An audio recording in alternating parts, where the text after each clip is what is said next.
I wet the paper first and watch the water pool and catch the light, and then I touch it with the yellow and the morning starts to write.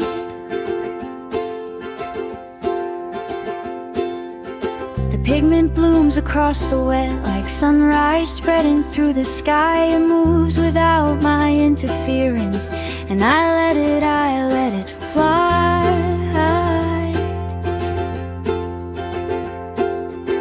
The edges are not mine to choose. The watercolor has its will. It finds the valleys in the paper and decides where it will spill.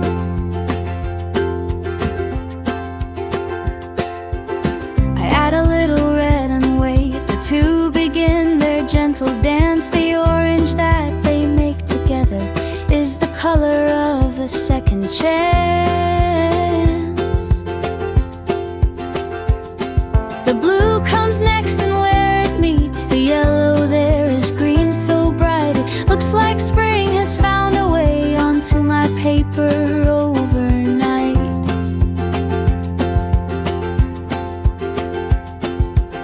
I love the accidents the most, the places where I lose control, the drips that run in unexpected lines and fill an unexpected role.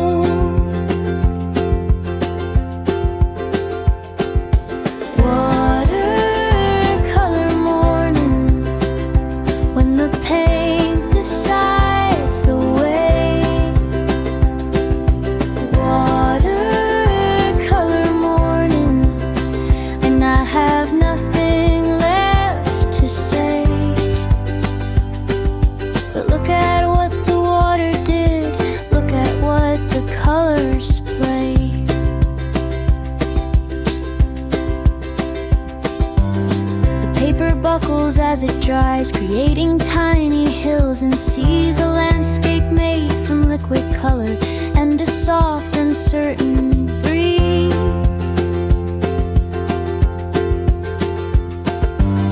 I tilt the board and watch it run. The purple gathers at the base. A mountain range appears from nowhere in this small and sacred space. Brush is soft, the water warm. I dip and mix and dip again. Each stroke a conversation with the paper and the morning rain. They say watercolor is the hardest because you cannot take it back. Each stroke is permanent and honest. Each mistake stays in the track. But I have learned to love the honesty, the way it shows me who I am. Not who I plan to be, but who I actually was when brush met hand.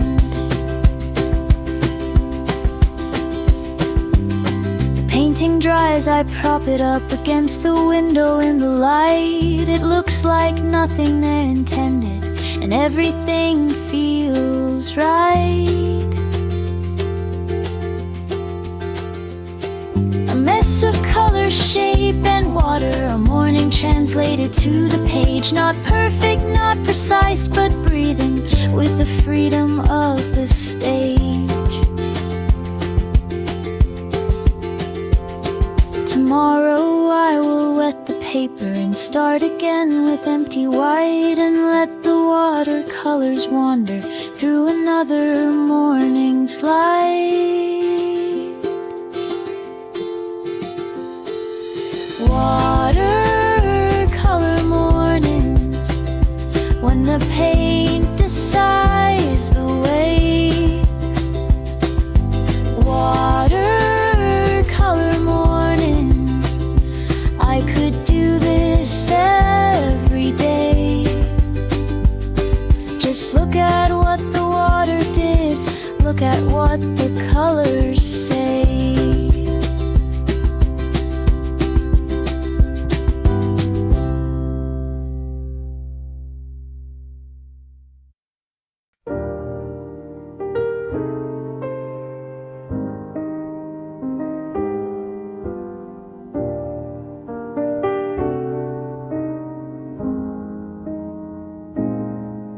bell above the door still rings, a tiny copper sound so thin, like a memory of a memory, inviting the afternoon in.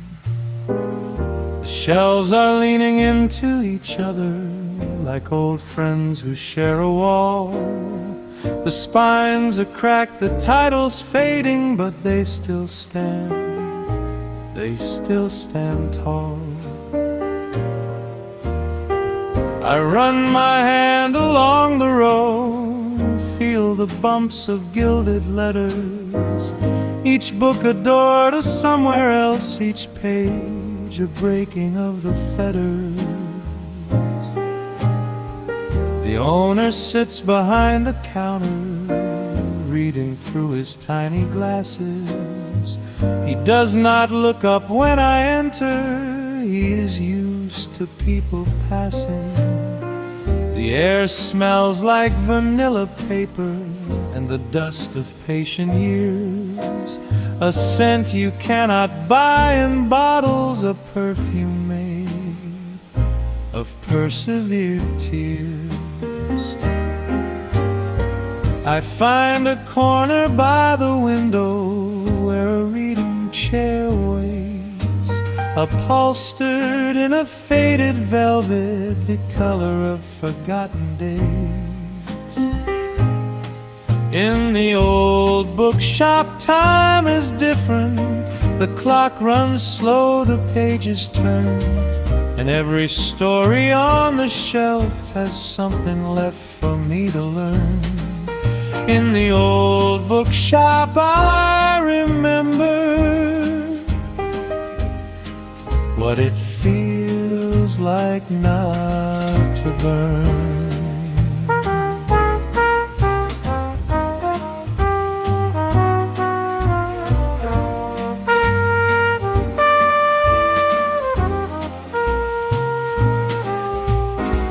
I open a collection of poems by someone I have never read.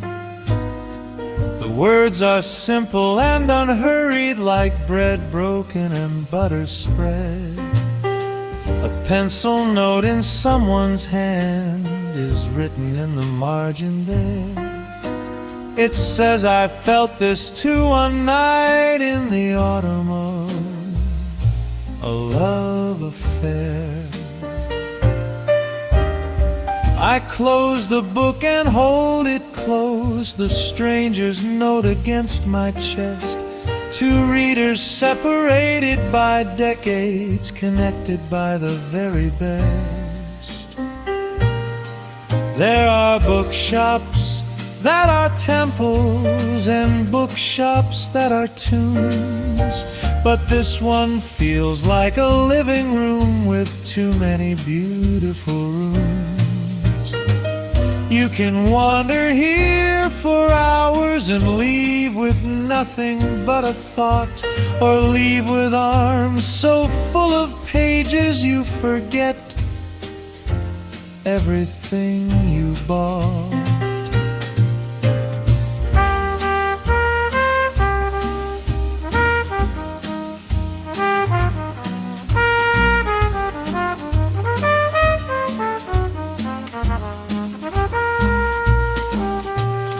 I take 3 books up to the counter. The owner peers above his frames. He tells me one is a first edition and says the author's many names. He wraps them in brown paper, gently ties them with a piece of string. I step outside into the sunlight, carrying this precious thing.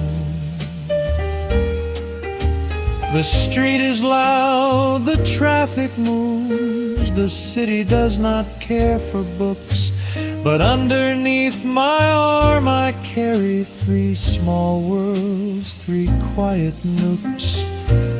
In the old bookshop time was different, the clock ran slow, the pages turned, and every story that I carry holds a light that gently burned. In the old bookshop I remember what it is I always yearn.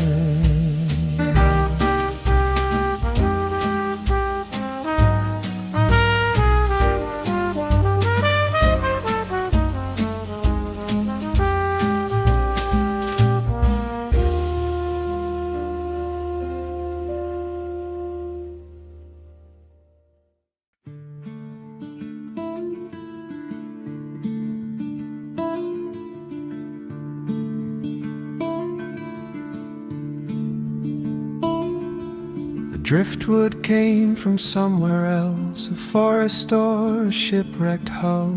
The sea has smoothed its every edge and turned it silver, turned it dull.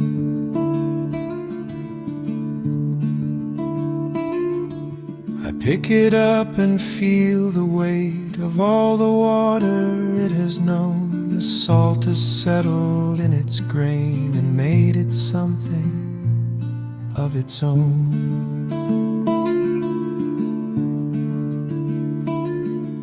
The beach this morning is all mine. The gulls are busy with the tide. I set the driftwood on my blanket and sit down close beside.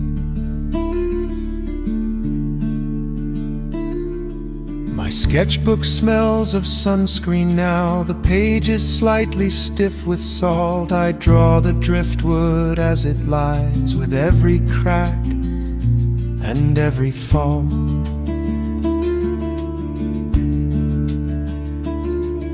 The wood has stories I will never know. What kind of tree, what kind of shore, what hands once touched it, what birds once sat upon its branches years before. But now it is just shape and shadow, a sculpture made by wave and time, and I am trying to translate it from nature's language into mine. Driftwood and salt, the ocean's quiet art, carried by the current, delivered to the heart. Driftwood and salt, the end that is a start.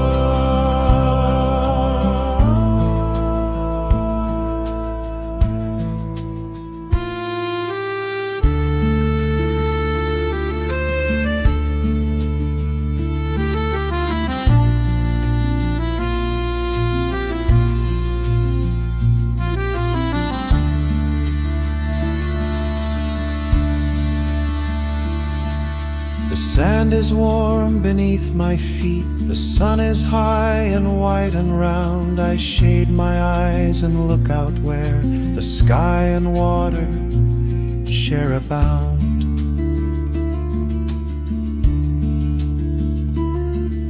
A fishing boat is coming in, its engine humming low and sure. The nets are full, the morning's catch, a living silver overture.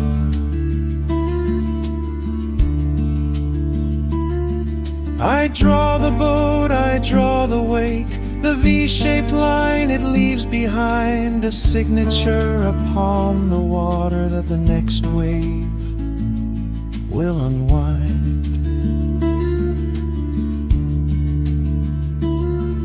The sea collects and then releases, takes the cliff and gives the sand, erodes the stone and builds the beach with a slow and patient hand.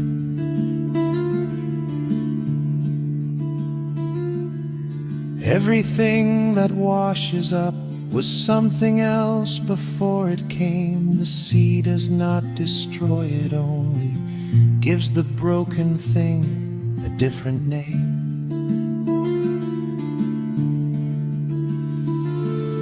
The tide is turning and the beach is slowly shrinking at my feet. I gather up my things, my pencils and the driftwood, smooth and sweet. I will take it home and set it on the windowsill above the sink, a reminder of this morning's quiet, a reminder to stop and think.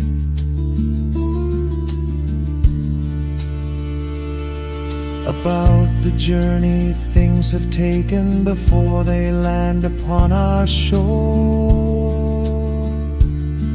About the beauty of arrival, about the ocean's open door.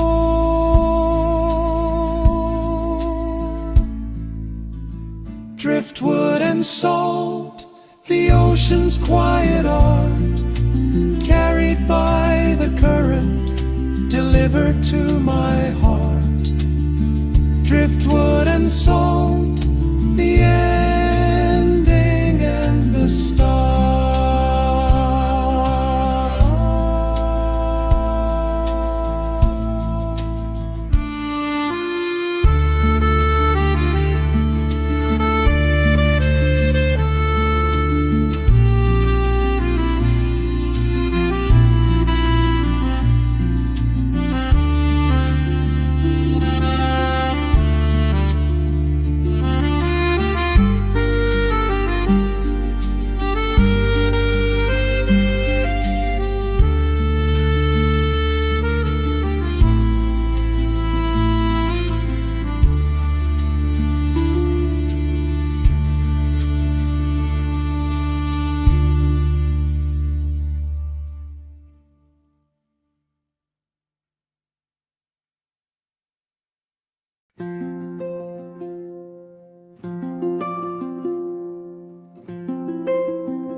Between the pages of a book, I found a flower pressed and thin, its petals flat as tissue paper, holding all the light within.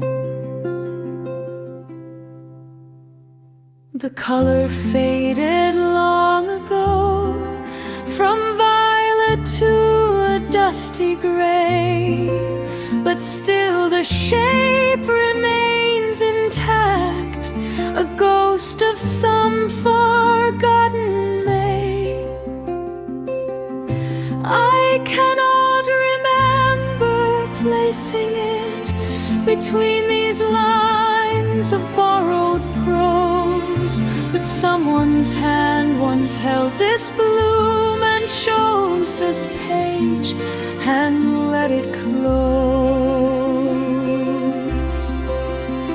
The stem is like a strand of hair, so fragile that a breath could break. The leaves are curled like tiny fists, still holding on for holding's sake.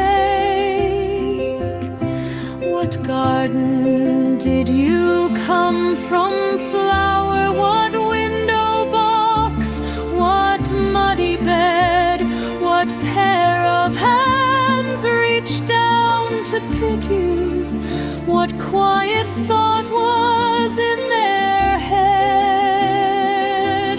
Were you a gift, or were you stolen from a hedge along the lane? Were you the last one of the season, growing sideways in the rain? Pressed between the pages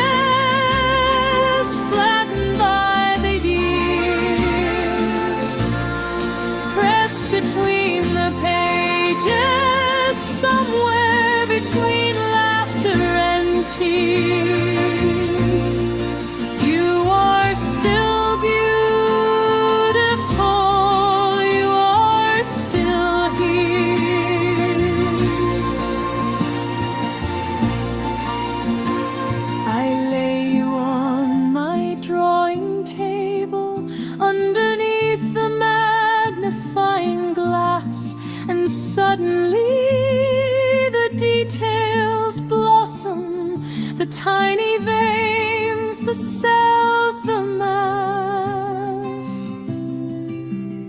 of information packed inside a single petal's paper skin, a universe of architecture held within something so thin.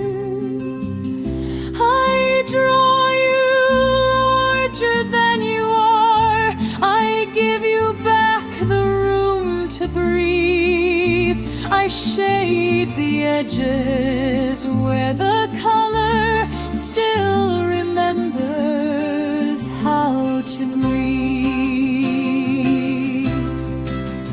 Every herbarium is a library, every pressed leaf is a word, every flower dried and flattened is a song that someone heard. In a garden, in a lifetime, in a season now long gone, the pressing is the keeping is the song. I close the book and put you back between the same two pages there, page 86 and 87, where the story holds a prayer for things that do not last forever but leave their outline where they lay, a faint impression on the paper, the shadow of a brighter day. Sleep well, small flower, in your book, your work of being beautiful is done. You taught me something about staying long after the staying should have gone. Pressed between the pages, flattened by the years, pressed between the pages, still quietly perseveres. You are still beautiful, you will always be here.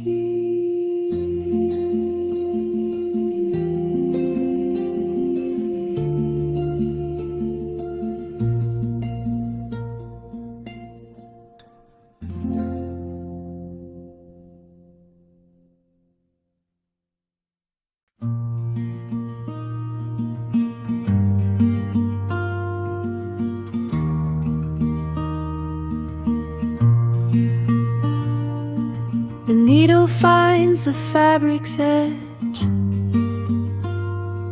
and dives beneath like a tiny fish. Its surface is a stitch away, granting the thread its simple wish. I hold the hoop between my hands, the linen stretched and taut and clean,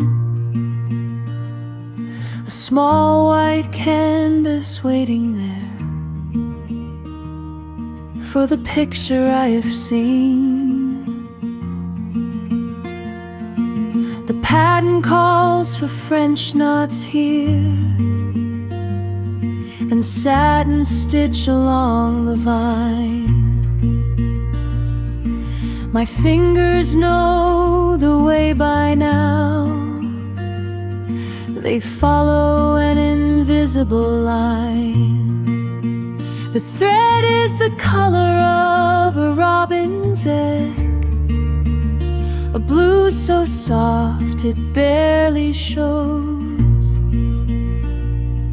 but stitch by stitch it fills the space, and something beautiful slowly grows.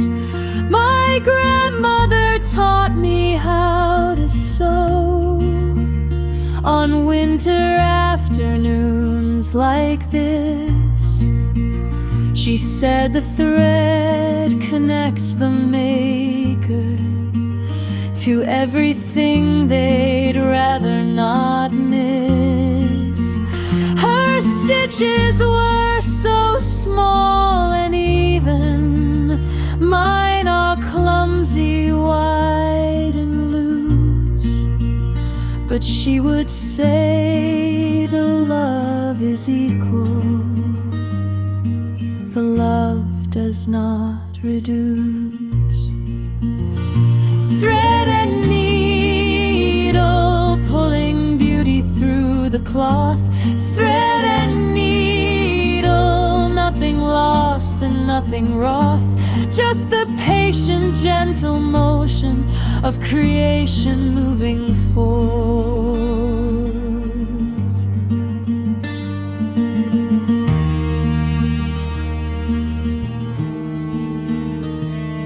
The embroidery hoop is like a window,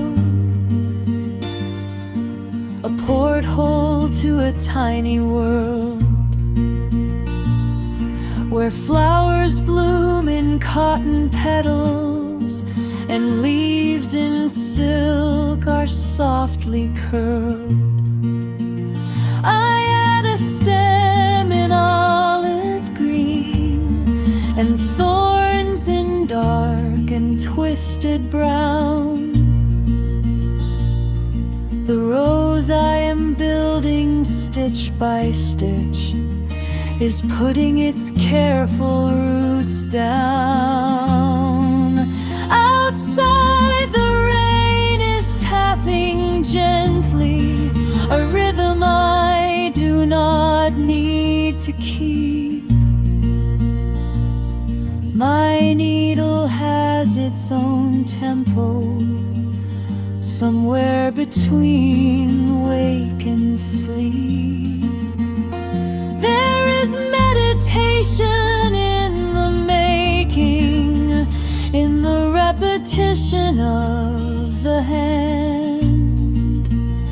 The mind goes quiet and the breathing slows to meet the thread's demand. Stitch and breathe and stitch and breathe, the mantra of the craft, healing in the smallest motions, healing fore and aft.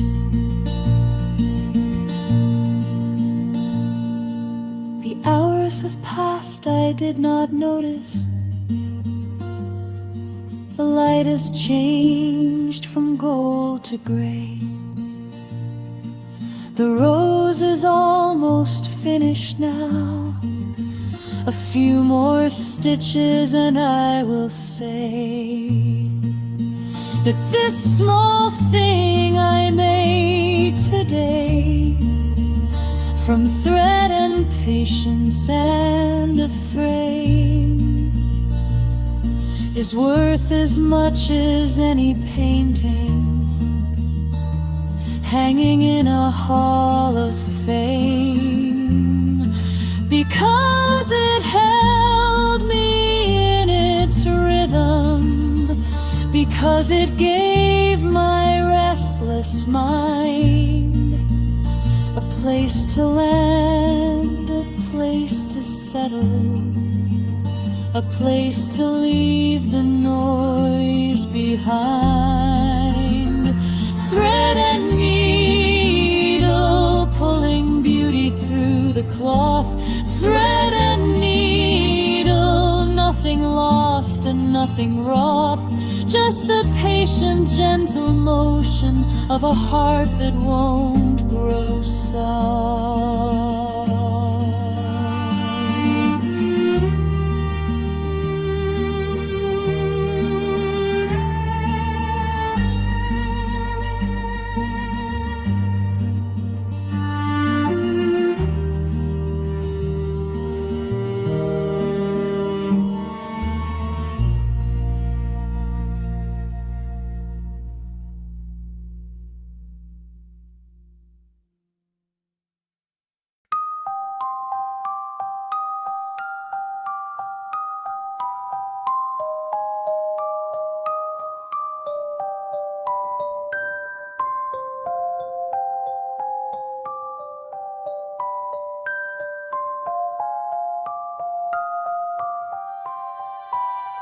The teacup has a hairline crack running from the lip to base, a tiny fault, a tiny flaw that gives it all its fragile grace. I pour the tea and watch it steam. The surface trembles like a drum, played so softly you can only hear it if you are completely still and numb.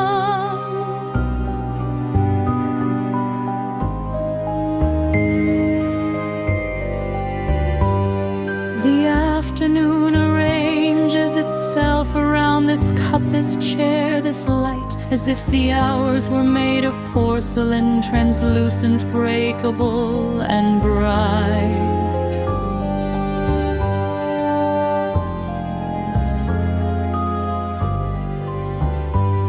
The saucer has a ring of gold, worn thin by decades of devotion. Each cup of tea a tiny tide, each sip a microscopic ocean.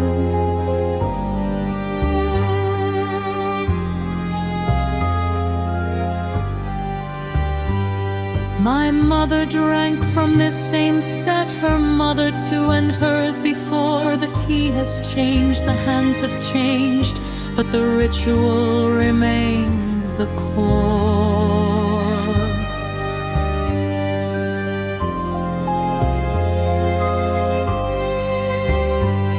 I add no sugar and no milk, I like to taste the leaf itself, the bitter and the floral mixed like a book pulled from a dusty shelf.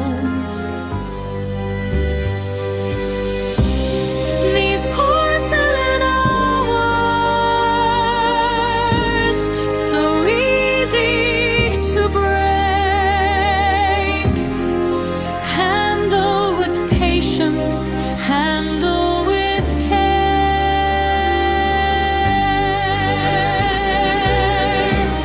These porcelain hours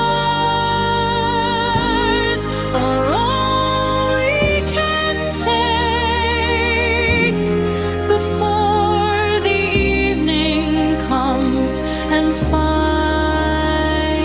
us there. The light is moving through the room, it touches everything it can, the teapot and the folded napkin, the open book, the resting hand.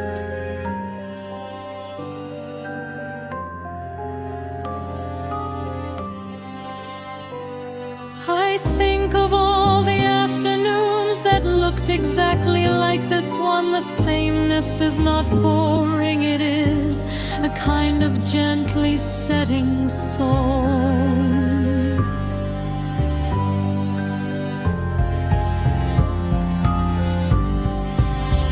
That returns and returns and returns, each day wearing a different shade. The ritual is the anchor, the tea is the promise that was made.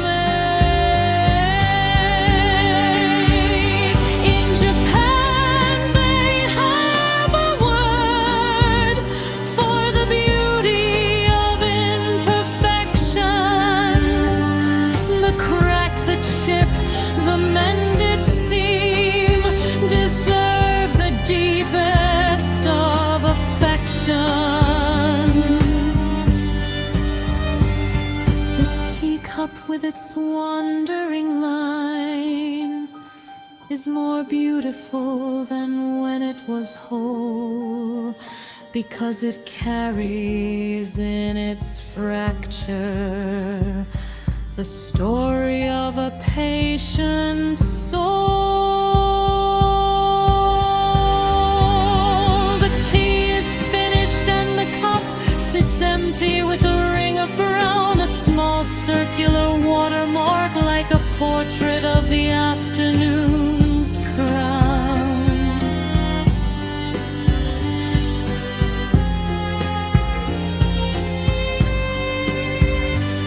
I wash it gently underwater and place it back upon the shelf beside the others in a row, each one a version of myself.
Typewriter sits on the desk like a mouth,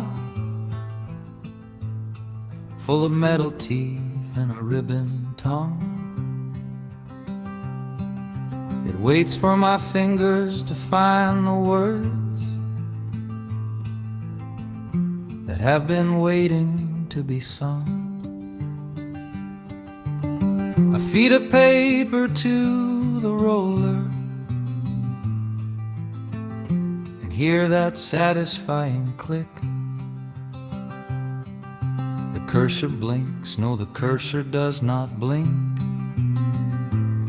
This machine is analog and thick. The first key falls and makes its mark, a small black letter on the white. May or maybe any I cannot see. The ribbon's running out of life,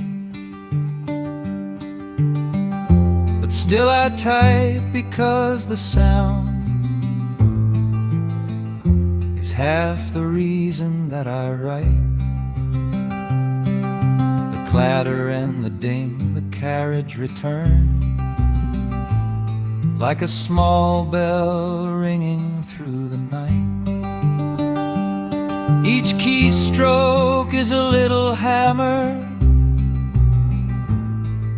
striking truth onto the page. No backspace, no delete, no undo, just the commitment of the age.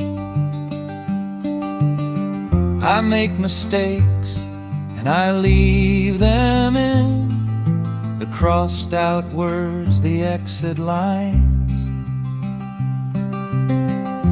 They are the evidence of thinking, they are the drafts before the signs. Type it out, let the hammers fall, every letter, every space. Type it out like you mean it all. Let the ribbon show your face. Type it out on this old machine. Leave your fingerprints in ink. Type it out before the morning comes you forget what you think.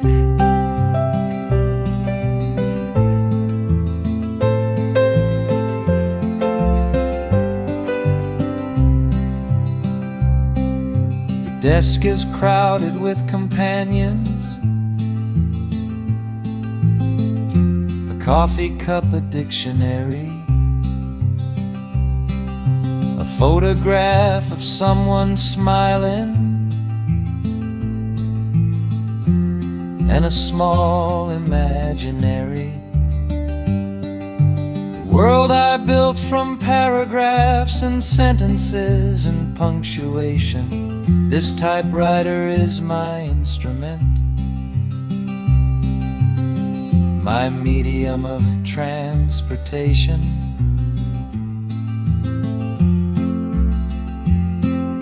It takes me places that my feet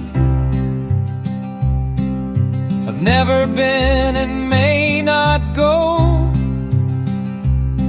It builds me cities out of language and lets me wander through the snow. Hemingway used one and so did Plath, and every war correspondent too.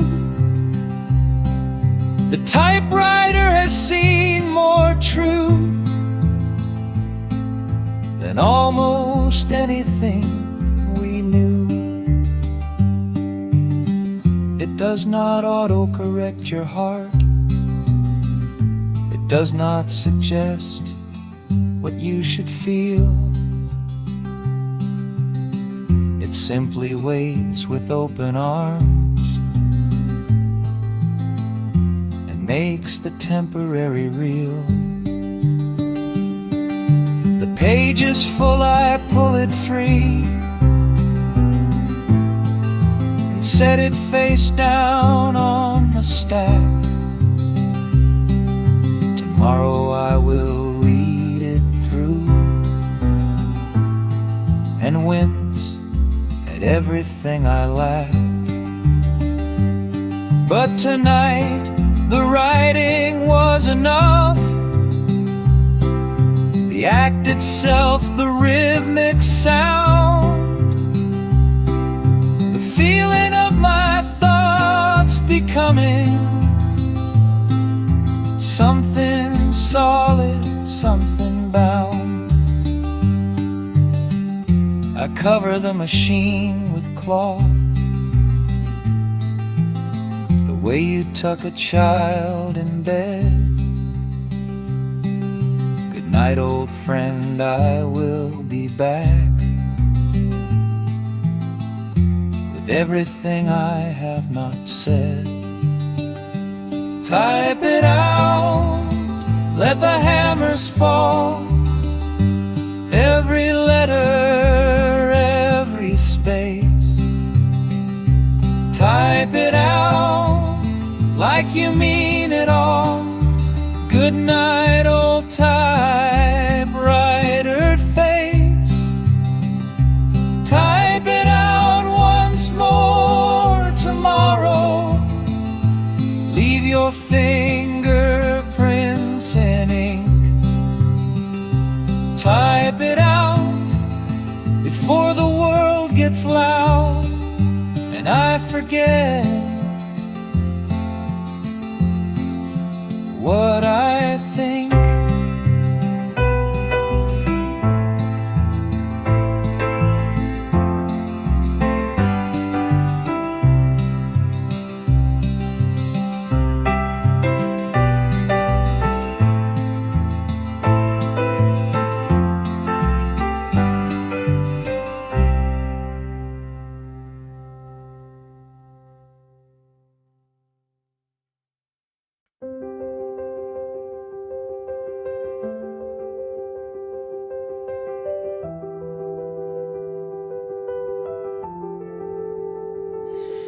The sketchbook is almost full now.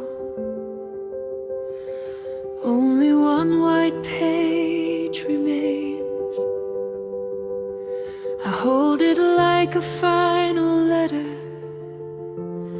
written before the autumn rains.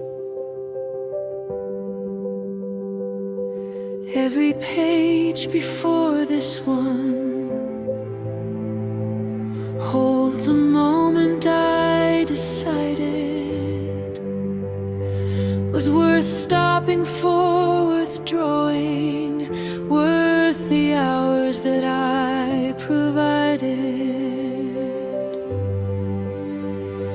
The first page was a clumsy flower drawn in January snow. I did not know then what I know now about how slowly good things grow.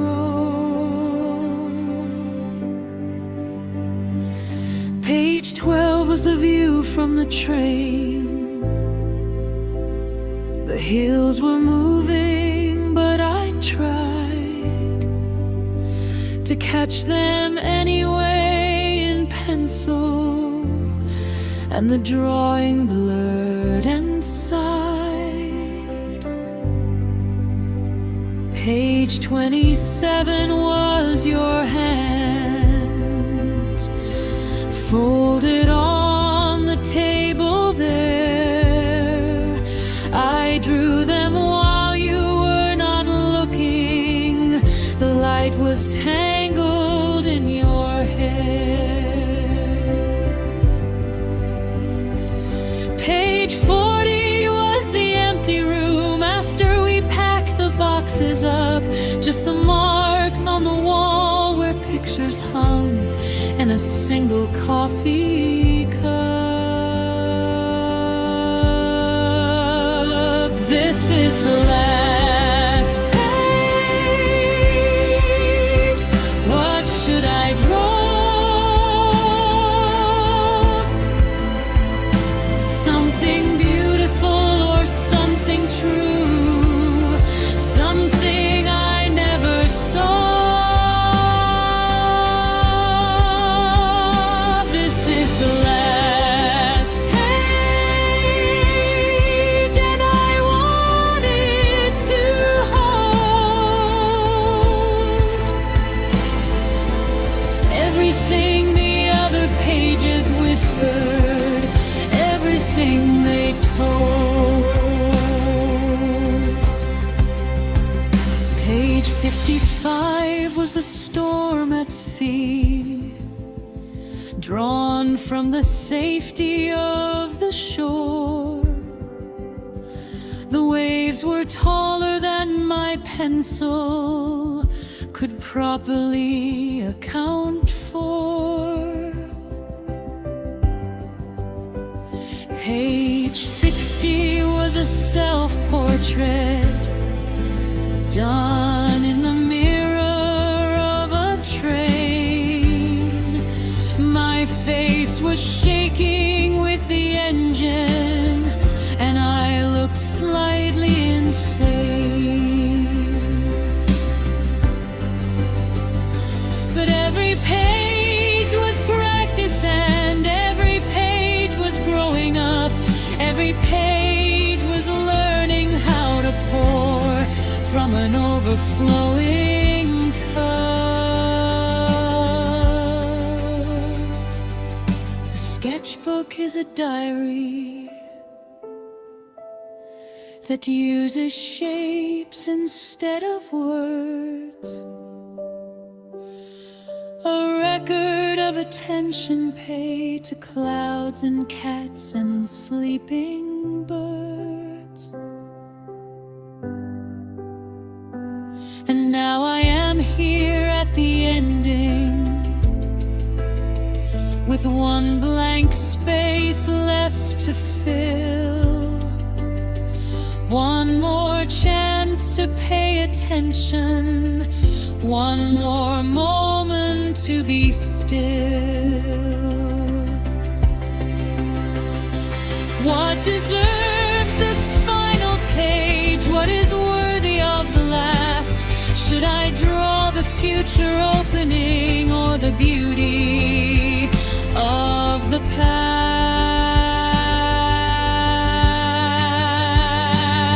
I will draw this moment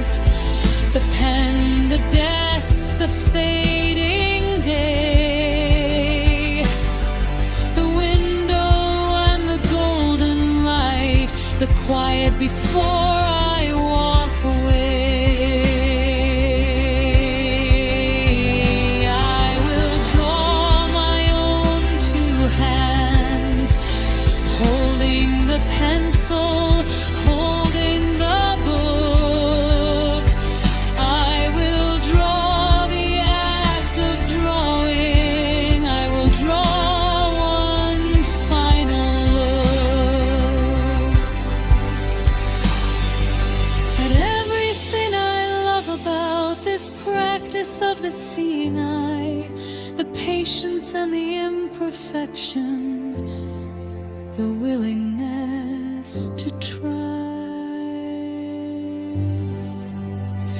This is the last page, and I chose to draw this moment right here, this pencil, this oar. This is the last page, but the next book waits with hundreds of pages and hundreds of blank years.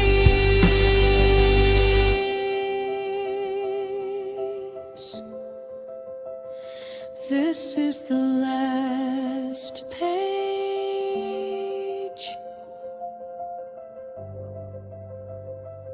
and it was enough.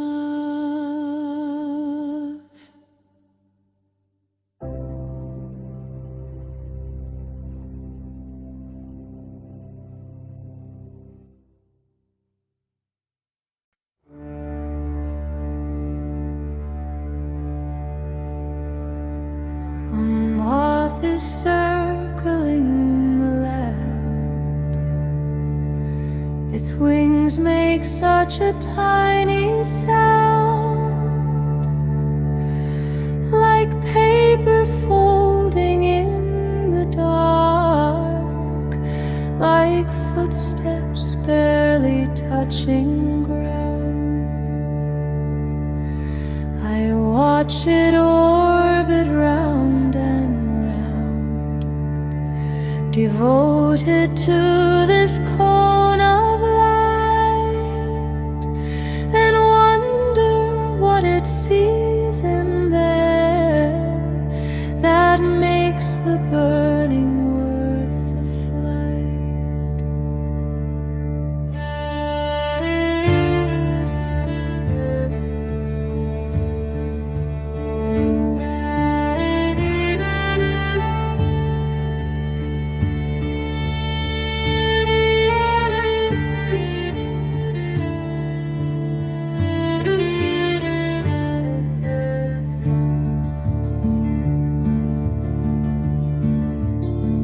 The room is dim except for this, the single bulb above the desk.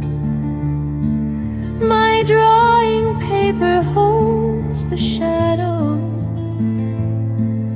of my hand in silhouette. The night outside is thick and still, the kind of dark that swallows sound. No cars, no voices, no wind, just silence piled upon the ground. I draw better at this hour, when the world has gone to sleep. The lines are braver in the quiet, the thoughts are willing to go deep. The moth has landed on my page, right there beside the face I drew. It rests its wings and shows their pattern, a pair of eyes that look right through. Mothlight, tender mothlight, burning soft and burning low. Mothlight, teach me, mothlight, how to love the things that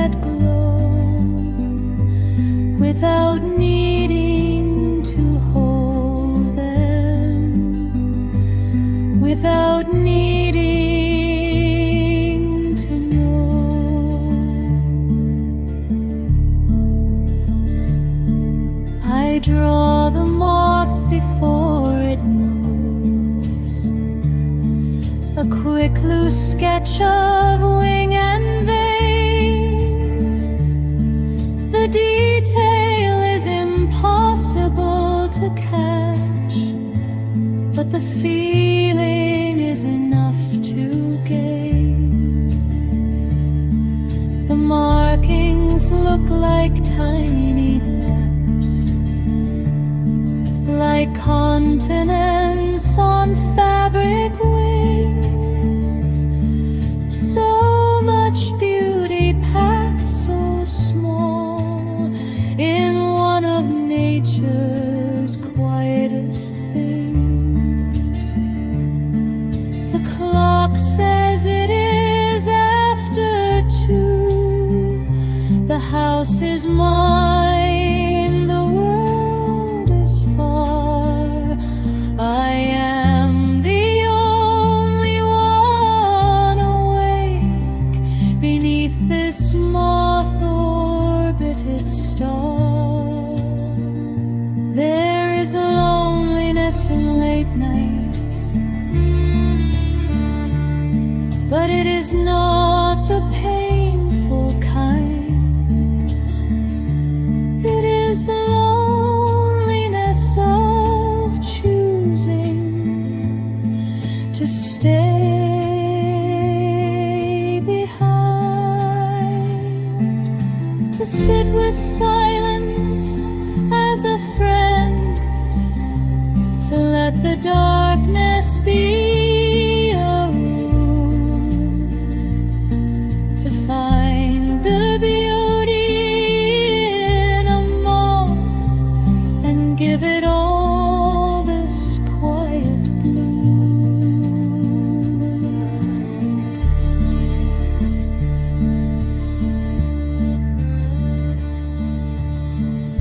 The moth is gone now, maybe hiding in the curtain fold above,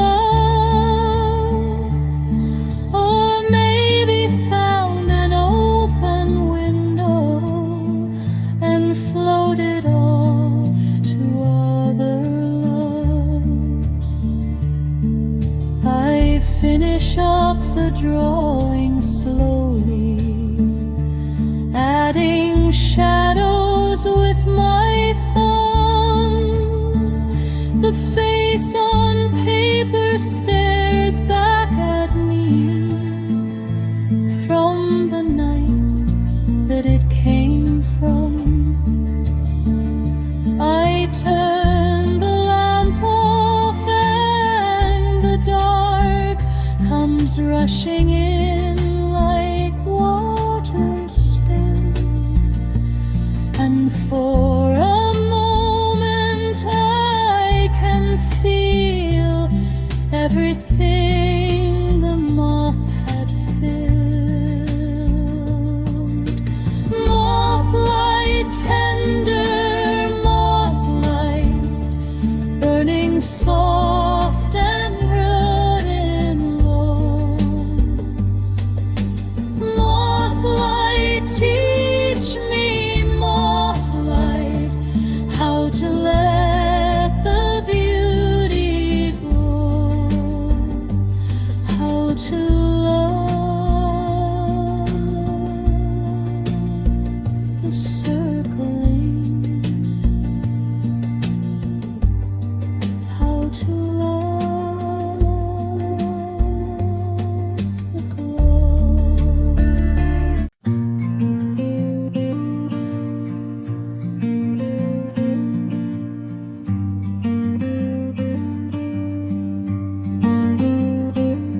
I draw maps of places that do not exist,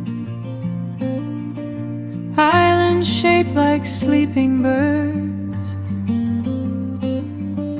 coastlines made of cursive script, harbors full of borrowed words.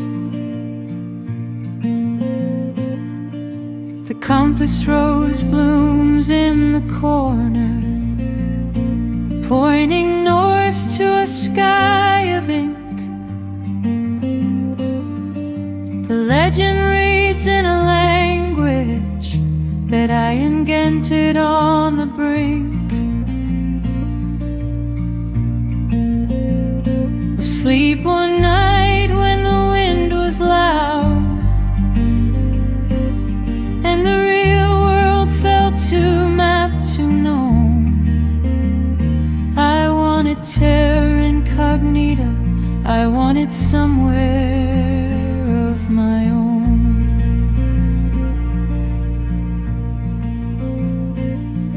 The mountains here are named for feelings, Mount Patience and the Ridge of Doubt. The river called Forgetting runs from east to west without a drought. There is a forest called the Listening, where every tree repeats your name, and a desert called the Understanding, where nothing looks or feels the same. I draw the roads between these places, dotted lines for paths unclear, solid lines for things I'm sure of, which means the map is mostly fear. Maps of nowhere going somewhere, lines on paper, dreams on shelves. Maps of nowhere going somewhere, helping us to find ourselves. The ocean on my map is vast. I colored it with 7 blues, from midnight at the deepest trench to turquoise where the shallows cruise. There are sea monsters in the margins, the way the ancient mappers drew. Serpents wrapped around the edges, because beyond the known they knew